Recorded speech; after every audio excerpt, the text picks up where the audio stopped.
10 चाणक्य शत्रु नीति। अपने शत्रु को बिना लड़े तबाह करने की कला, एक भावनात्मक शुरुआत। क्या आपने कभी सोचा है कि जिंदगी की जंग में बिना तलवार उठाए, बिना शब्दों की चोट किए आप अपने शत्रु को कैसे हरा सकते हैं?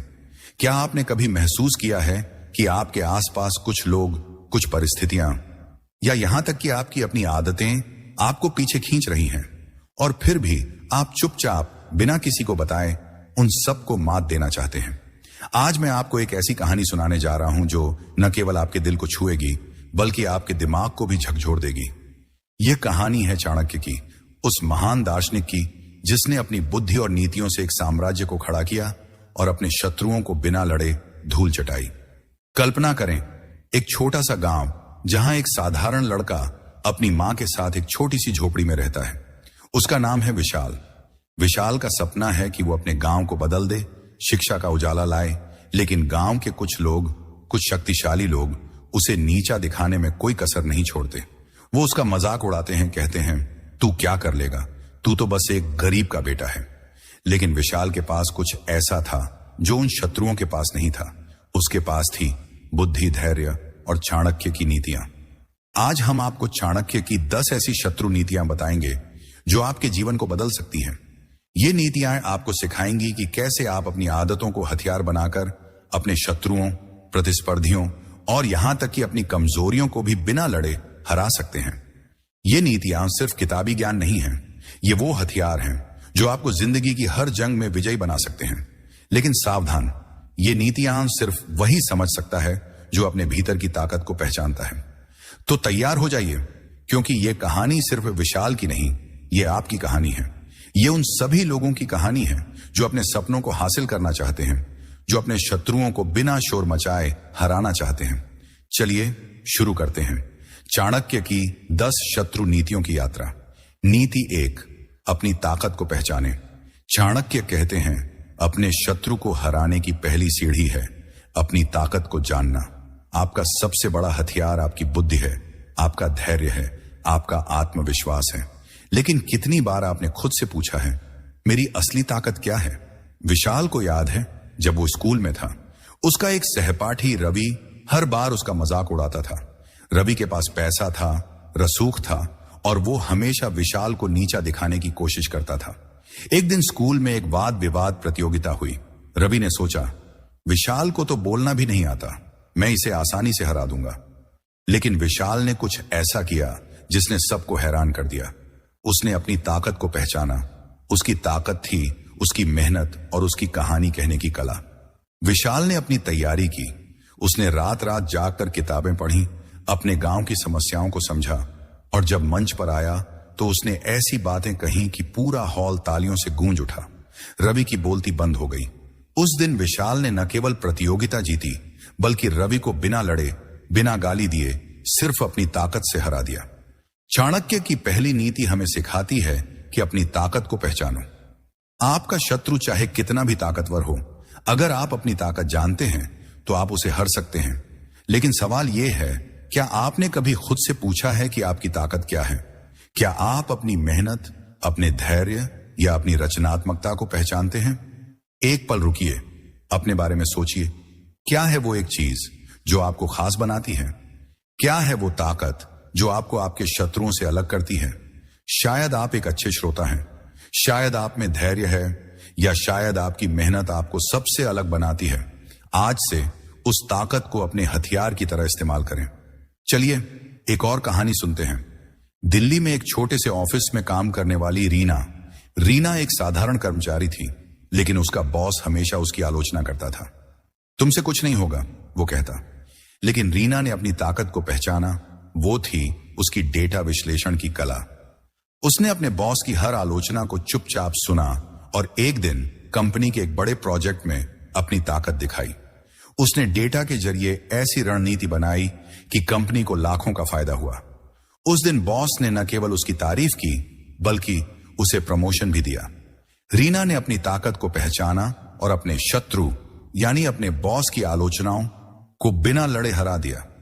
आप भी ऐसा कर सकते हैं। आज ही अपने आप से पूछें, मेरी ताकत क्या है, और उसे अपने सबसे बड़े हथियार की तरह इस्तेमाल करें। नीति 2, शत्रु को समझें।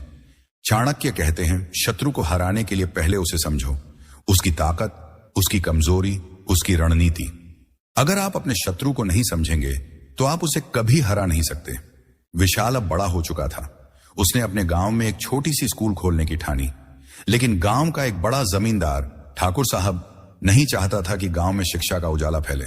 वो विशाल को हर कदम पर रोकता था, लेकिन विशाल ने ठाकुर साहब को समझा। उसने देखा कि ठाकुर साहब की ताकत थी उनका रसूख, लेकिन उनकी कमजोरी थी उनकी अहंकार।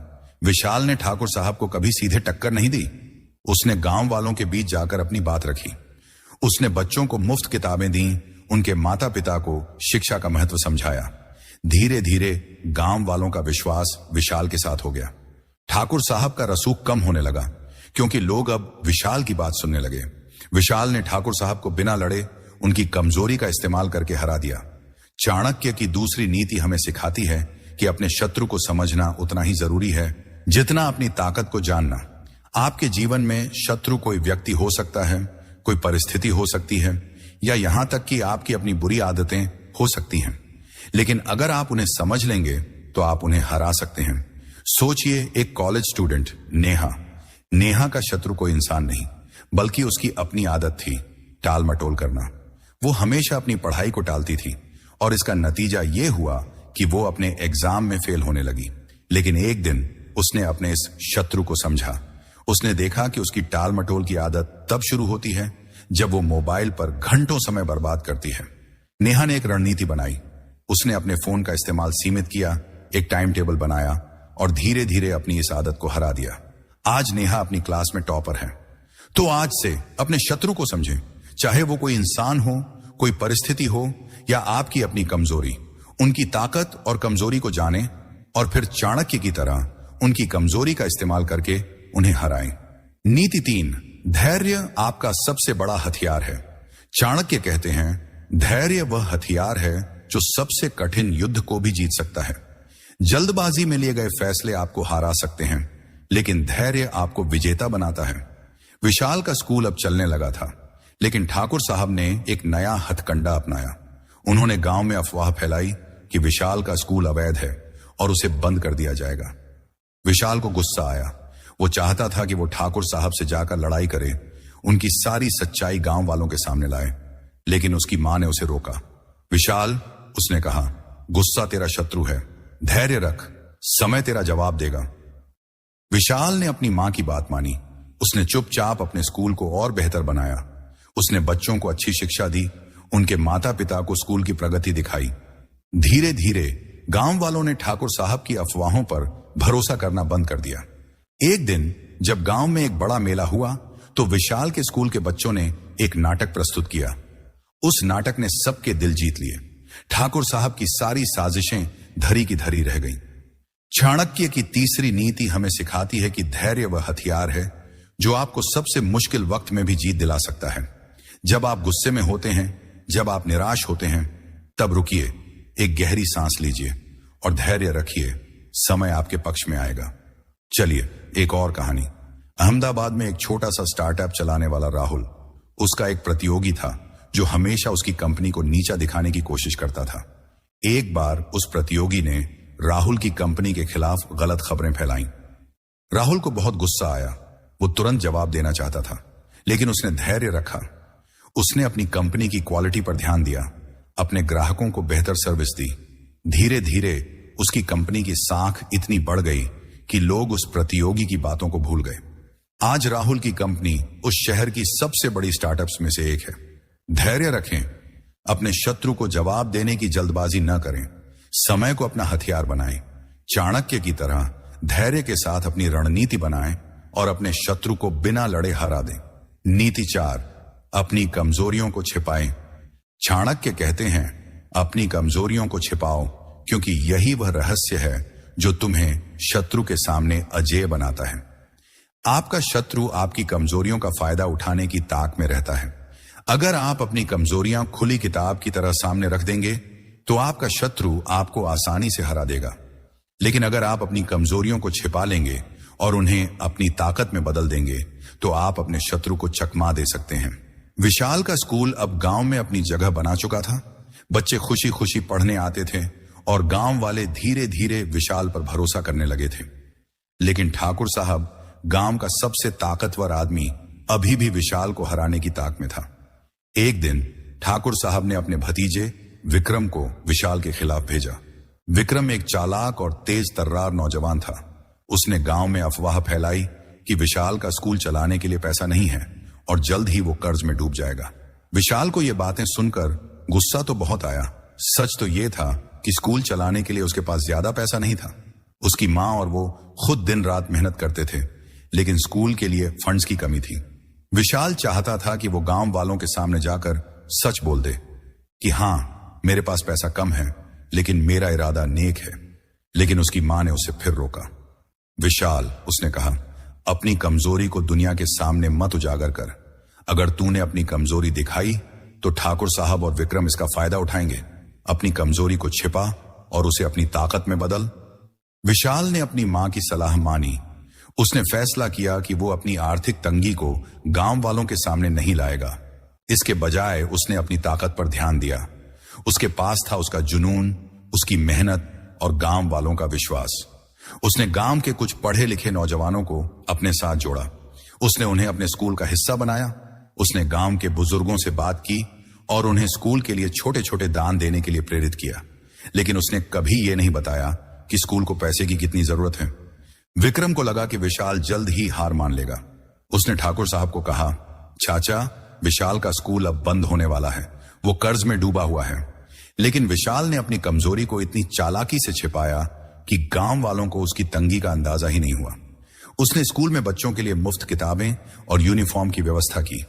उसने गांव के मेले में एक स्टॉल लगाया जहां बच्चों ने अपने बनाए हस्तशिल्प बेचे। उस स्टॉल से जो पैसा आया, उसने स्कूल के कुछ खर्चे पूरे किए। गांव वालों को लगा कि विशाल का स्कूल बहुत अच्छा चल रहा है। एक दिन जब ठाकुर साहब और विक्रम स्कूल के पास से गुजर रहे थे तो उन्होंने देखा कि स्कूल में बच्चों की भीड़ थी। बच्चे हंसते खेलते पढ़ रहे थे। गांव वाले स्कूल की तारीफ कर रहे थे। विक्रम हैरान रह गया। उसने ठाकुर साहब से कहा, चाचा, ये कैसे हो रहा है? विशाल के पास तो पैसा था ही नहीं। ठाकुर साहब की बोलती बंद हो गई। विशाल ने अपनी कमजोरी, अपनी आर्थिक तंगी को छिपाकर अपनी ताकत, अपने जुनून और गांव वालों के विश्वास को सामने रखा। उसने विक्रम और ठाकुर साहब को बिना लड़े उनकी साजिश को नाकाम कर दिया। चाणक्य की चौथी नीति हमें सिखाती है कि अपनी कमजोरियों को छिपाना आपकी सबसे बड़ी ताकत हो सकता है। आपका शत्रु आपकी कमजोरियों का फायदा उठाने की ताक में रहता है, लेकिन अगर आप अपनी कमजोरियों को छिपा लेंगे और अपनी ताकत को सामने रखेंगे तो आप अपने शत्रु को चकमा दे सकते हैं। चलिए एक और कहानी सुनते हैं। मुंबई में एक छोटी सी स्टार्टअप कंपनी चलाने वाला अमित की कंपनी नई थी और उसके पास ज्यादा संसाधन नहीं थे। उसके प्रतियोगी, जो एक बड़ी कंपनी के मालिक थे, उसे नीचा दिखाने की कोशिश करते थे। उन्होंने ग्राहकों के बीच अफवाह फैलाई कि अमित की कंपनी जल्द ही बंद हो जाएगी क्योंकि उनके पास न तो पैसा है न ही अनुभव। अमित को यह बातें सुनकर बहुत बुरा लगा।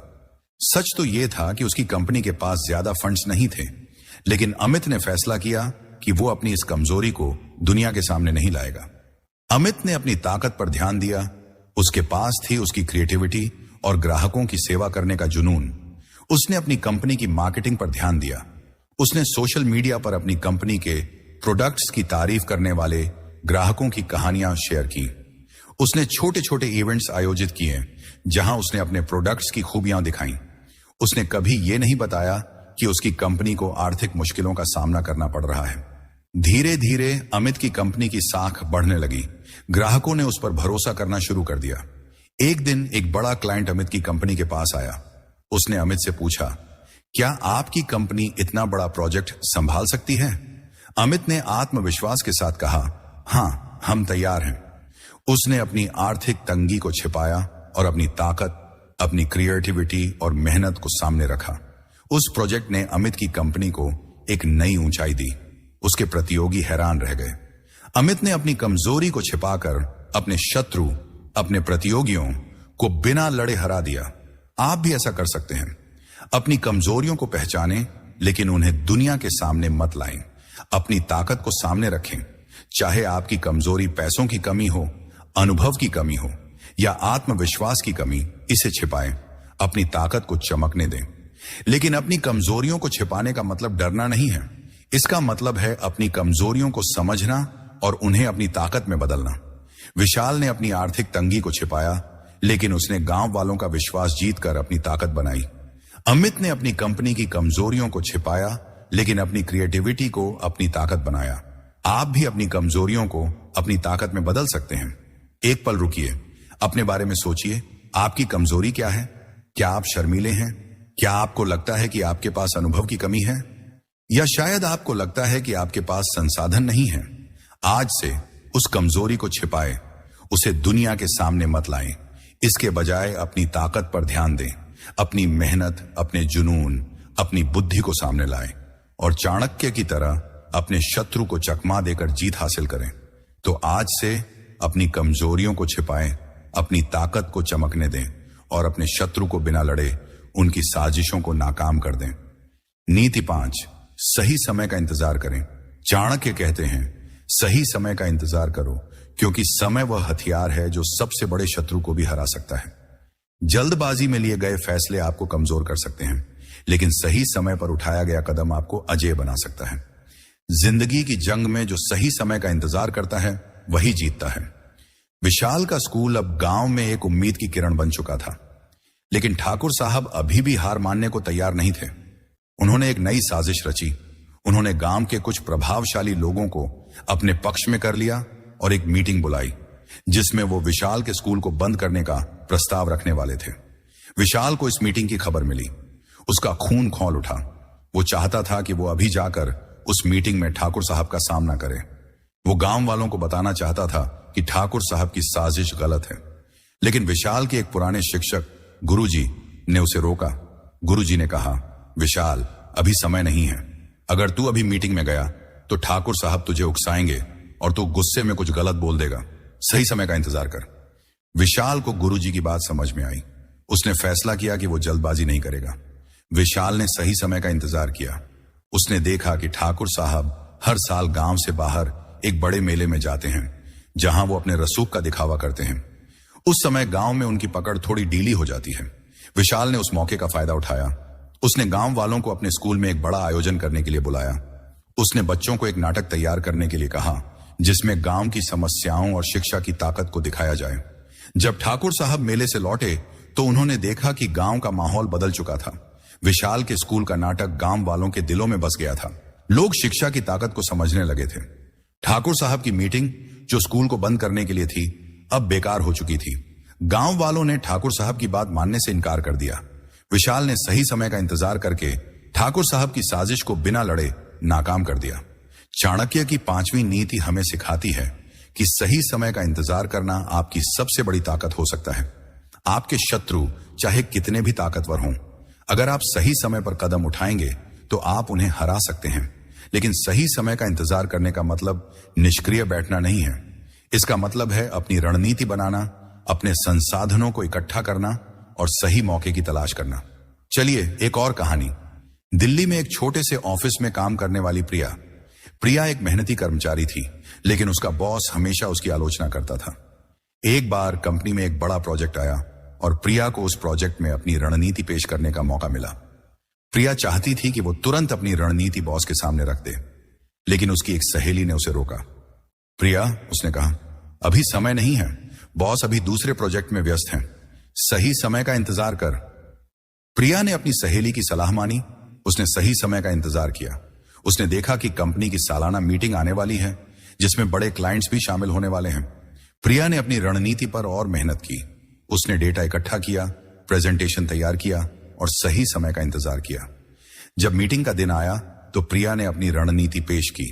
उसकी रणनीति इतनी शानदार थी कि बॉस और क्लाइंट्स हैरान रह गए। प्रिया को न केवल तारीफ मिली, बल्कि उसे प्रमोशन भी मिला। प्रिया ने सही समय का इंतजार किया और अपने शत्रु, अपने बॉस की आलोचनाओं को बिना लड़े हरा दिया। आप भी ऐसा कर सकते हैं। अगली बार जब आप किसी मुश्किल स्थिति में हों तो जल्दबाजी न करें, सही समय का इंतजार करें, अपनी रणनीति बनाएं, अपने संसाधनों को इकट्ठा करें और जब सही समय आए तो अपना कदम उठाएं।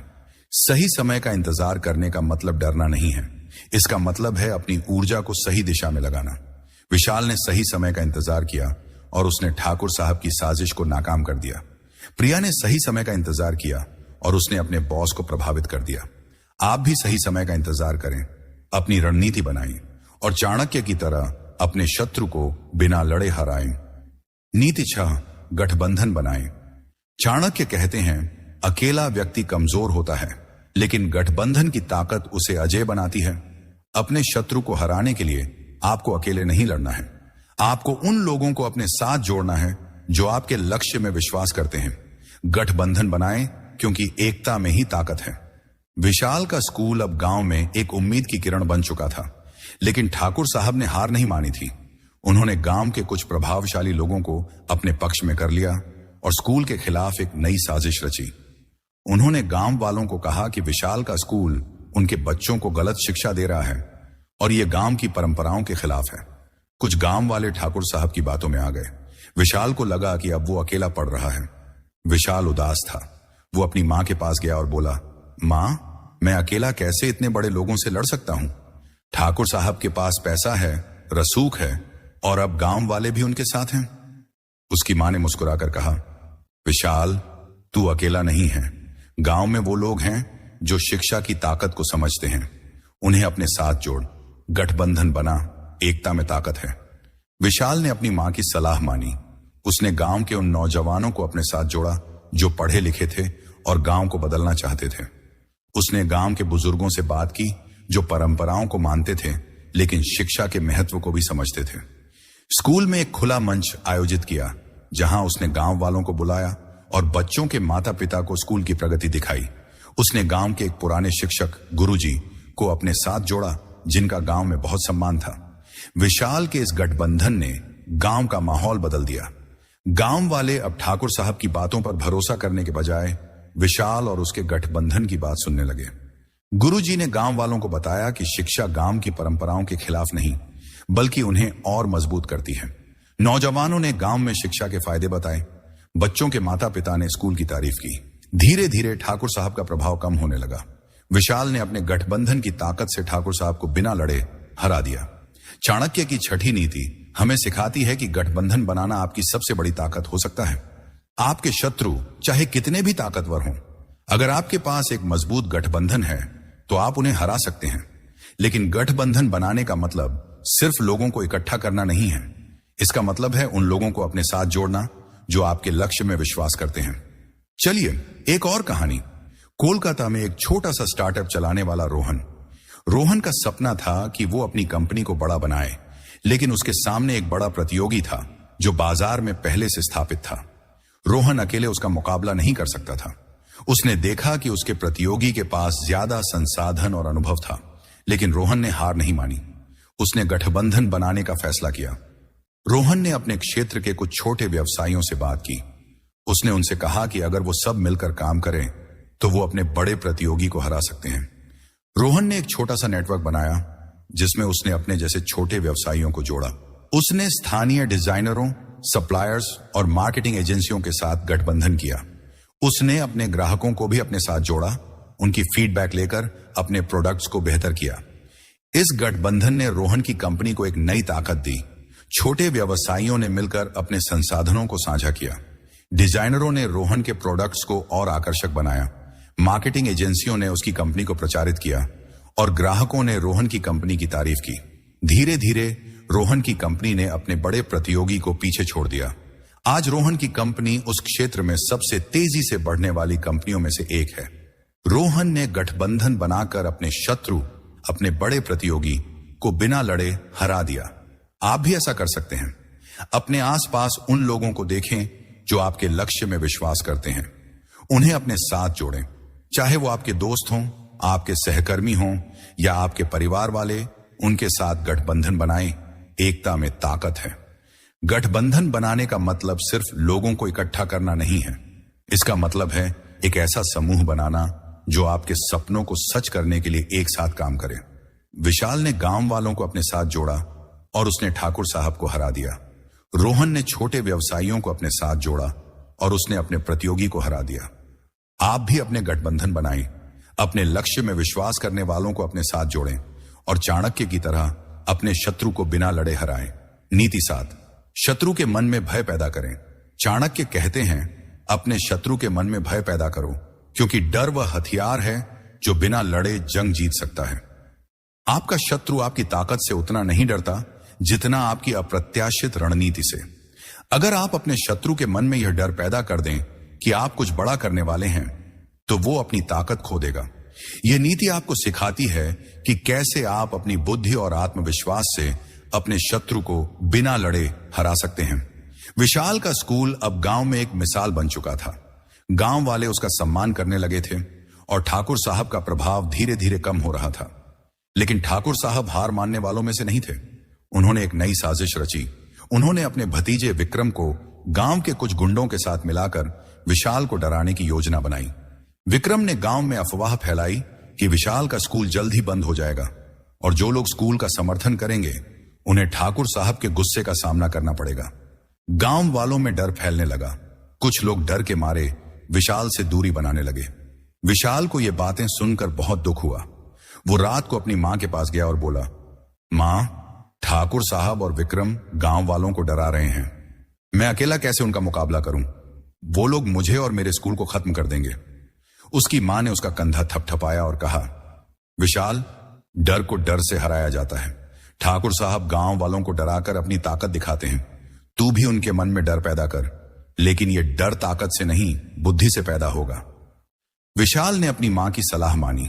उसने फैसला किया कि वो ठाकुर साहब और विक्रम के मन में डर पैदा करेगा, लेकिन न तो तलवार से, न गुस्से से, बल्कि अपनी बुद्धि और आत्मविश्वास से। उसने गांव के कुछ नौजवानों और अपने स्कूल के शिक्षकों के साथ एक योजना बनाई। उसने गांव में एक बड़ा आयोजन करने का फैसला किया, एक शिक्षा मेला जिसमें गांव के बच्चे अपनी प्रतिभा दिखाएंगे। लेकिन उसने इस आयोजन की खबर को गुप्त रखा। उसने गांव में सिर्फ इतना फैलाया कि कुछ बड़ा होने वाला है, कुछ ऐसा जो गांव को हमेशा के लिए बदल देगा। विक्रम को इस खबर का पता चला। उसने ठाकुर साहब से कहा, चाचा, विशाल कुछ बड़ा करने वाला है। गांव वाले उसके बारे में बात कर रहे हैं। ठाकुर साहब को यह सुनकर घबराहट हुई। उन्हें लगा कि विशाल कोई ऐसी चाल चल रहा है जो उनके रसूख को खत्म कर देगी। उन्होंने अपने गुंडों को भेजकर विशाल को धमकाने की कोशिश की, लेकिन विशाल ने डरने की बजाय अपने आत्मविश्वास से जवाब दिया। उसने गुंडों से कहा, जाओ, ठाकुर साहब से कह दो कि विशाल डरने वाला नहीं है, गांव वाले मेरे साथ हैं। जब शिक्षा मेले का दिन आया तो गांव का मैदान लोगों से खचाखच भरा था। विशाल के स्कूल के बच्चों ने नाटक प्रस्तुत किए, कविताएं सुनाई और गांव की समस्याओं के समाधान बताए। गांव वालों ने तालियां बजाईं। कुछ बुजुर्गों की आंखों में आंसू थे। उन्होंने कहा, विशाल ने हमारे बच्चों को वो सपने दिए जो हम कभी नहीं दे पाए। ठाकुर साहब और विक्रम वहां खड़े थे, लेकिन उनके पास कोई जवाब नहीं था। विशाल ने अपने आत्मविश्वास और रणनीति से उनके मन में डर पैदा कर दिया था। गांव वालों का विश्वास अब पूरी तरह विशाल के साथ था। ठाकुर साहब का डर अब बेकार हो चुका था। चाणक्य की 7वीं नीति हमें सिखाती है कि अपने शत्रु के मन में डर पैदा करना आपकी सबसे बड़ी ताकत हो सकता है। यह डर ताकत से नहीं, बल्कि आपकी बुद्धि, आपके आत्मविश्वास और आपकी अप्रत्याशित रणनीति से पैदा होता है। जब आप अपने शत्रु को यह विश्वास दिला देते हैं कि आप कुछ बड़ा करने वाले हैं, तो वो अपनी ताकत खो देता है। चलिए एक और कहानी। बंगलुरु में एक छोटी सी टेक कंपनी चलाने वाला सिद्धार्थ की कंपनी नई थी और उसके सामने एक बड़ा प्रतियोगी था जो बाजार में पहले से स्थापित था। उस प्रतियोगी ने सिद्धार्थ की कंपनी को नीचा दिखाने की कोशिश की। उसने ग्राहकों के बीच अफवाह फैलाई कि सिद्धार्थ की कंपनी के प्रोडक्ट्स खराब हैं और वो जल्द ही बंद हो जाएगी। सिद्धार्थ को ये बातें सुनकर गुस्सा तो बहुत आया, लेकिन उसने गुस्से में जवाब देने की बजाय चाणक्य की नीति अपनाई। सिद्धार्थ ने फैसला किया कि वो अपने प्रतियोगी के मन में डर पैदा करेगा। उसने अपनी कंपनी में एक नया प्रोडक्ट लॉन्च करने की योजना बनाई, लेकिन उसने इसकी खबर को गुप्त रखा। उसने सिर्फ इतना फैलाया कि उसकी कंपनी कुछ ऐसा लाने वाली है जो बाजार को बदल देगा। उसने सोशल मीडिया पर अपने प्रोडक्ट के टीजर डाले बिना ज्यादा खुलासा किए। उसने अपने कर्मचारियों को प्रेरित किया कि वो अपने काम में और मेहनत करें। सिद्धार्थ के इस रहस्य ने उसके प्रतियोगी को घबरा दिया। उन्होंने सोचा कि सिद्धार्थ की कंपनी कोई बड़ा दाम खेलने वाली है।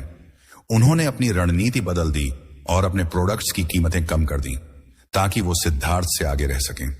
लेकिन सिद्धार्थ ने सही समय पर अपना प्रोडक्ट लॉन्च किया, एक ऐसा प्रोडक्ट जो किफायती था और ग्राहकों की जरूरतों को पूरा करता था। ग्राहकों ने सिद्धार्थ की कंपनी की तारीफ की, उसका प्रतियोगी हैरान रह गया। सिद्धार्थ ने अपने आत्मविश्वास और रणनीति से अपने प्रतियोगी के मन में डर पैदा कर दिया और उसे बिना लड़े हरा दिया। सिद्धार्थ ने अपने शत्रु के मन में डर पैदा करके उसे हरा दिया। आप भी ऐसा कर सकते हैं। अपने शत्रु को यह विश्वास दिलाएं कि आप कुछ बड़ा करने वाले हैं। अपने आत्मविश्वास को अपनी ताकत बनाएं, अपनी रणनीति को गुप्त रखें और जब सही समय आए तो अपना कदम उठाएं। शत्रु के मन में डर पैदा करने का मतलब हिंसा या धमकी देना नहीं है। इसका मतलब है अपनी बुद्धि और आत्मविश्वास से उन्हें यह विश्वास दिलाना कि आप अजेय हैं। विशाल ने अपने आत्मविश्वास से ठाकुर साहब के मन में डर पैदा किया। सिद्धार्थ ने अपनी रणनीति से अपने प्रतियोगी को घबरा दिया।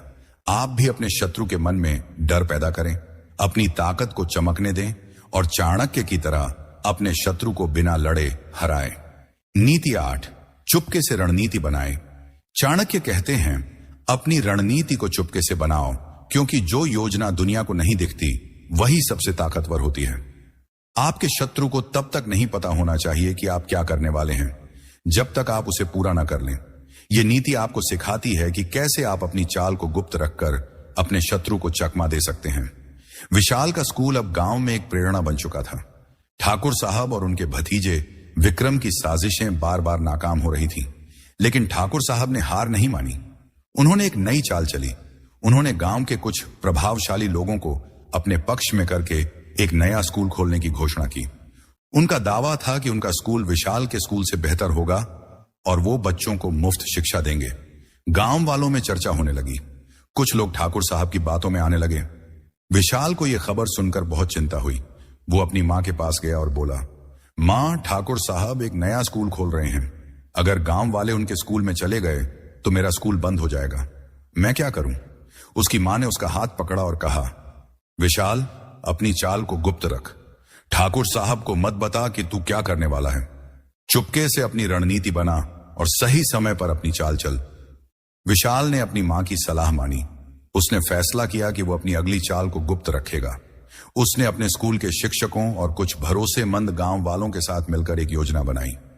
उसने गांव के बाहर एक बड़े शहर के एक एनजीओ से संपर्क किया जो ग्रामीण शिक्षा को बढ़ावा देता था।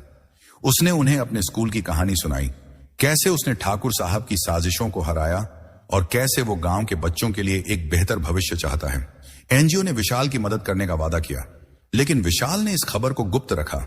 उसने गांव में किसी को नहीं बताया कि एनजीओ उसकी मदद करने वाला है। इसके बजाय उसने गांव में एक छोटा सा संदेश फैलाया कि उसका स्कूल जल्द ही कुछ ऐसा करने वाला है जो गांव की शिक्षा को हमेशा के लिए बदल देगा।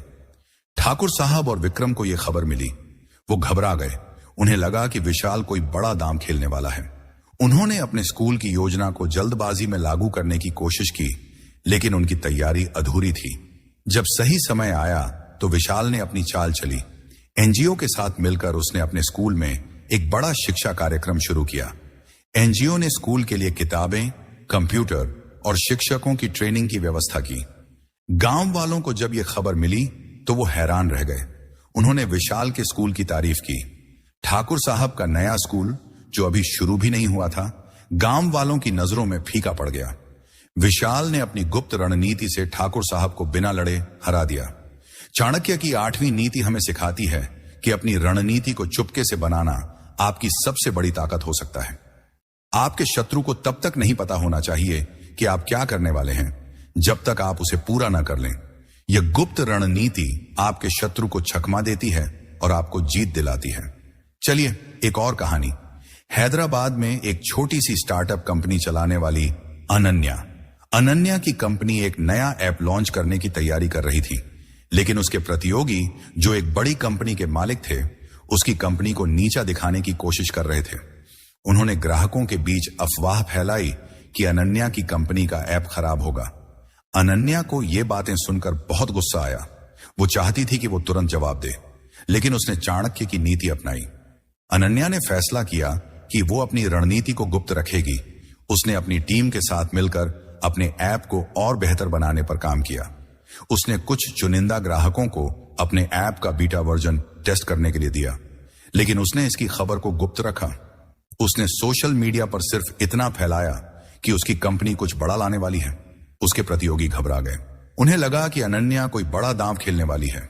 जब सही समय आया तो अनन्या ने अपना ऐप लॉन्च किया। यह ऐप इतना यूजर फ्रेंडली और इनोवेटिव था कि ग्राहकों ने इसे हाथों हाथ लिया। अनन्या की कंपनी की तारीफ होने लगी। उसके प्रतियोगी हैरान रह गए। उनकी अफवाहें बेकार हो गईं। अनन्या ने अपनी गुप्त रणनीति से अपने प्रतियोगी को बिना लड़े हरा दिया। अनन्या ने अपनी रणनीति को चुपके से बनाकर अपने शत्रु को हरा दिया। आप भी ऐसा कर सकते हैं। अपनी योजनाओं को गुप्त रखें। अपने शत्रु को अपनी चाल का अंदाजा न लगने दें। अपनी ताकत को सही समय पर सामने लाएं और चाणक्य की तरह अपने शत्रु को बिना लड़े हराएं। चुपके से रणनीति बनाने का मतलब धोखा दे निपल। इसका मतलब है अपनी योजनाओं को सही समय तक सुरक्षित रखना। विशाल ने अपनी रणनीति को गुप्त रखा और ठाकुर साहब को चकमा दे दिया। अनन्या ने अपनी रणनीति को गुप्त रखा और अपने प्रतियोगी को हरा दिया। आप भी अपनी रणनीति को चुपके से बनाएं, सही समय का इंतजार करें और अपने शत्रु को बिना लड़े हराएं। नीति 9, शत्रु को भ्रम में रखें। चाणक्य कहते हैं, अपने शत्रु को भ्रम में रखो, क्योंकि जो शत्रु तुम्हारी चाल को नहीं समझ पाता वही हार जाता है। आपका शत्रु आपकी रणनीति को समझने की कोशिश करता है। अगर आप उसे भ्रम में डाल दें तो वो गलत कदम उठाएगा और खुद अपनी हार का रास्ता बनाएगा। यह नीति आपको सिखाती है कि कैसे आप अपनी चतुराई से शत्रु को चकमा दे सकते हैं। विशाल का स्कूल अब गांव में एक मिसाल बन चुका था। ठाकुर साहब और उनके भतीजे विक्रम की सारी साजिशें नाकाम हो रही थीं। गांव वाले अब विशाल पर भरोसा करने लगे थे और ठाकुर साहब का रसूख कम हो रहा था। लेकिन ठाकुर साहब ने हार नहीं मानी। उन्होंने एक नई चाल चली। उन्होंने गांव में एक नया स्कूल खोलने की घोषणा की और दावा किया कि उनका स्कूल विशाल के स्कूल से बेहतर होगा। उन्होंने गांव वालों को लुभाने के लिए मुफ्त किताबें और यूनिफॉर्म देने का वादा किया। कुछ गांव वाले उनके झांसे में आने लगे। विशाल को यह खबर सुनकर चिंता हुई। वो अपनी मां के पास गया और बोला, मां, ठाकुर साहब गांव वालों को अपने झूठे वादों से लुभा रहे हैं। अगर लोग उनके स्कूल में चले गए तो मेरा स्कूल बंद हो जाएगा। उसकी मां ने मुस्कुराकर कहा, विशाल, ठाकुर साहब को भ्रम में डाल। उन्हें यह समझने दे कि तू हार मान रहा है, लेकिन चुपके से अपनी चाल चल। विशाल ने अपनी मां की सलाह मानी। उसने फैसला किया कि वो ठाकुर साहब और विक्रम को भ्रम में डाल देगा। उसने गांव में खबर फैलाई कि उसका स्कूल शायद कुछ समय के लिए बंद हो सकता है, क्योंकि उसे और संसाधनों की जरूरत है। यह सुनकर ठाकुर साहब और विक्रम खुश हो गए।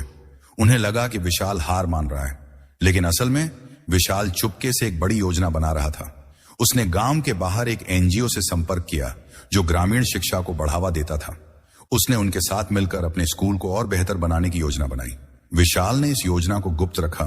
उसने गांव में सिर्फ इतना फैलाया कि वो कुछ बड़ा करने वाला है। ठाकुर साहब और विक्रम को यह खबर मिली। वो घबरा गए। उन्हें लगा कि विशाल कोई ऐसी चाल चल रहा है जो उनके स्कूल को नाकाम कर देगी। उन्होंने जल्दबाजी में अपने स्कूल को शुरू करने की कोशिश की, लेकिन उनकी तैयारी अधूरी थी। उनके स्कूल में न तो अच्छे शिक्षक थे, न ही ठीक व्यवस्था। गांव वालों ने उनके वादों पर सवाल उठाने शुरू कर दिए। जब सही समय आया, विशाल ने अपनी चाल चली। एनजीओ के साथ मिलकर उसने अपने स्कूल में एक बड़ा शिक्षा मेला आयोजित किया। मेले में बच्चों ने नाटक प्रस्तुत किए, कविताएं सुनाई और गांव की समस्याओं के समाधान दिखाए। एनजीओ ने स्कूल को किताबें, कंप्यूटर और शिक्षकों की ट्रेनिंग दी। गांव वाले हैरान रह गए। उन्होंने विशाल की तारीफ की। ठाकुर साहब का स्कूल, जो अभी शुरू भी नहीं हुआ था, गांव वालों की नजरों में फीका पड़ गया। विशाल ने ठाकुर साहब को भ्रम में डालकर बिना लड़े उनकी साजिश को नाकाम कर दिया। चाणक्य की 9वीं नीति हमें सिखाती है कि अपने शत्रु को भ्रम में डालना आपकी सबसे बड़ी ताकत हो सकता है।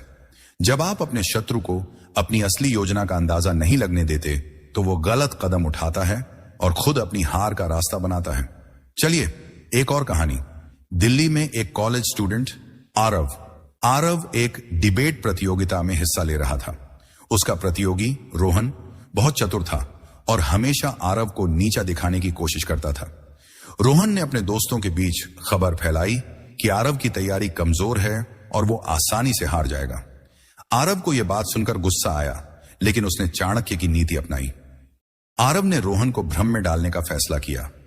उसने अपने दोस्तों से कहा कि वो डिबेट के लिए ज्यादा तैयारी नहीं कर रहा, क्योंकि उसे लगता है कि वो शायद हार जाएगा।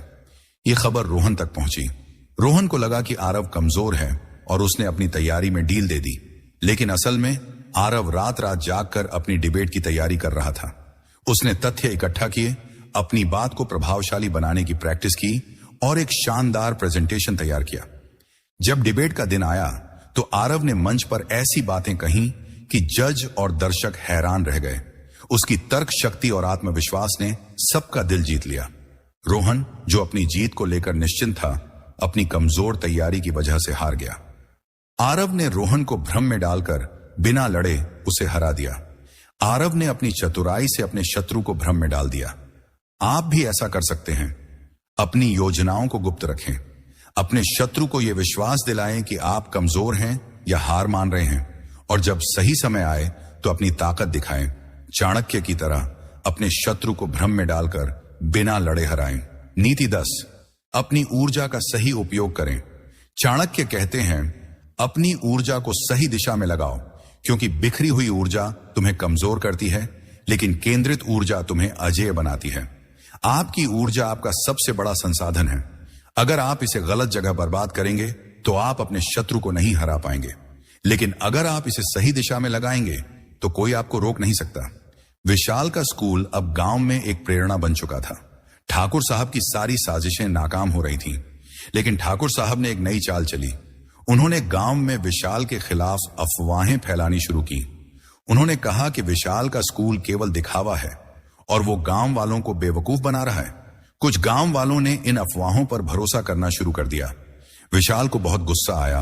वो चाहता था कि वो ठाकुर साहब से जाकर सीधे बहस करे और उनकी सारी सच्चाई गांव वालों के सामने लाए। विशाल अपनी मां के पास गया और बोला, मां, मैं और बर्दाश्त नहीं कर सकता।